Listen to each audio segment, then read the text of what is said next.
Future intent determines present action.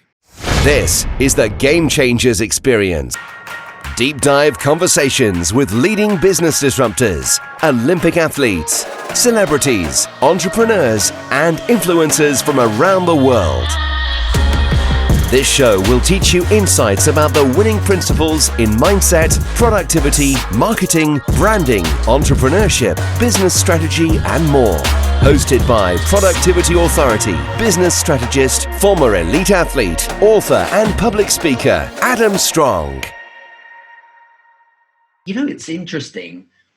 You mentioned about you were coaching experts, wakeboarding athletes and stuff to do these awesome news. I would love to have the opportunity to be able to do like these flips and these like turns and stuff like that. You know, I'm like fascinated. I'm thinking, how in God's name do you end up doing one of those? But I guess you found it super easy.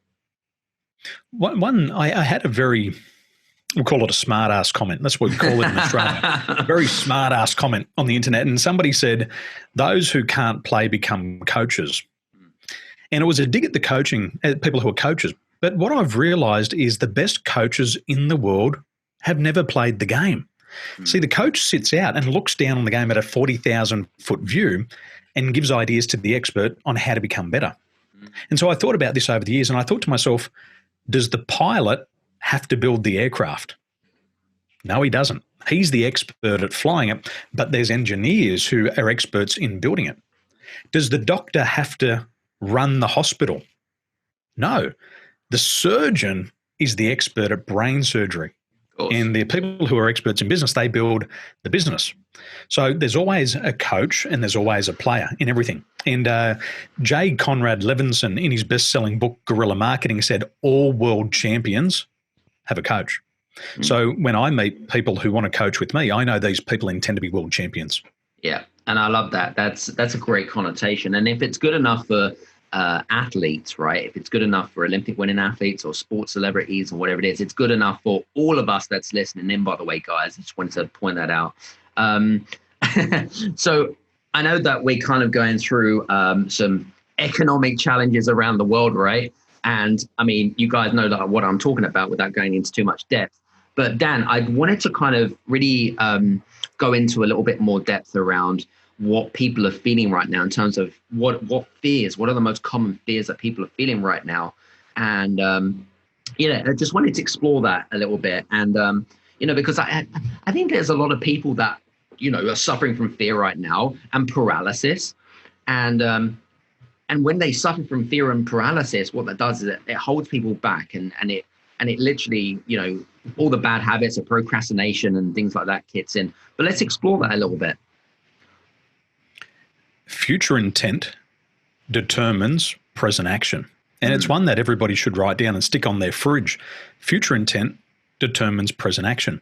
As we come into the crisis and we're in this state of lockdown, all of our future goals, all those things that we're aspiring for out in the future have just been wiped off the face of the earth.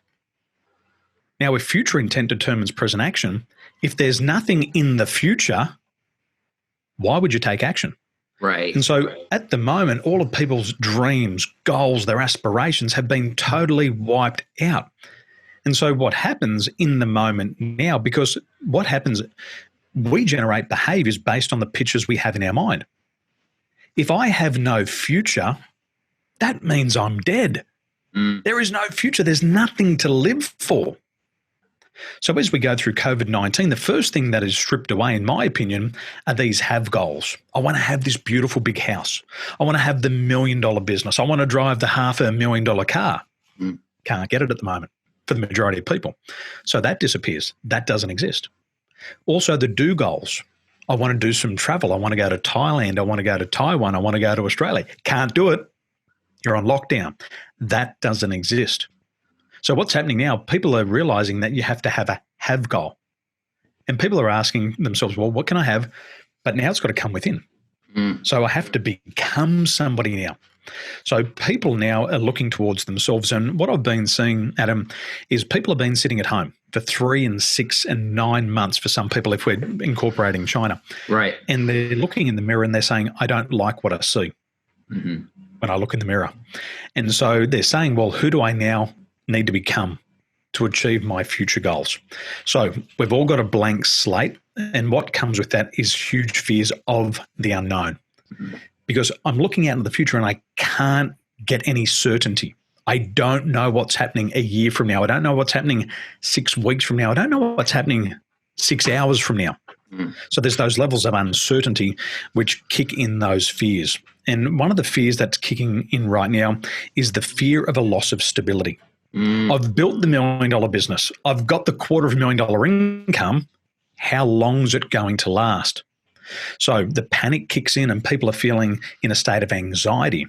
So they're starting to watch too much TV. They're watching too much news. It's all doom and gloom. So what this picture in the mind is doom and gloom. And then the procrastination kicks in. Well, if it's going to be doom and gloom, I may as well just throw my hands up in the air. And Aussies have done this, and we call it hibernation.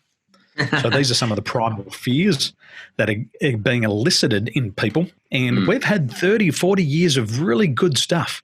A lot of our generation haven't had a bad year.